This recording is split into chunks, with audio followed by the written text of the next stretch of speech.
what if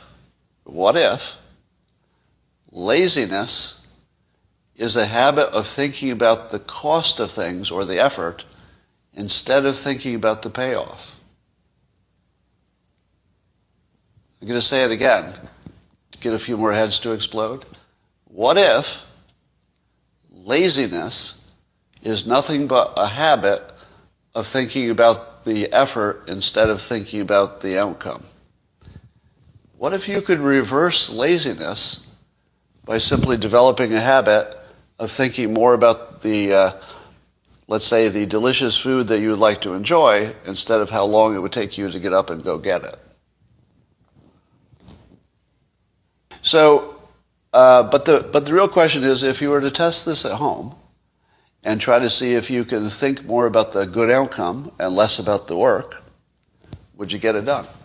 Why is it that people have a second child? You know, why does a woman who goes through this awful, awful childbirth have a second child? Don't they always say the same thing? If I remembered how bad this was, I wouldn't do it again. Right? So the not thinking about the effort is vital to actually the survival of humanity. If we focused on how hard it was to have a baby, you just wouldn't do it, or you do too little of it. But if you focus on how awesome it would be to have a family, well, there you go. You're going to go through the pain because you've already committed.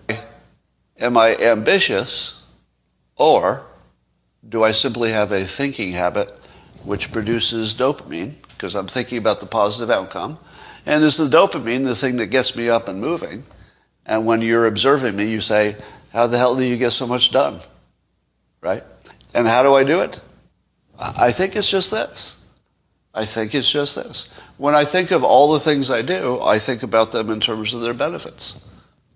So here's your tip. It's going to change some of your lives.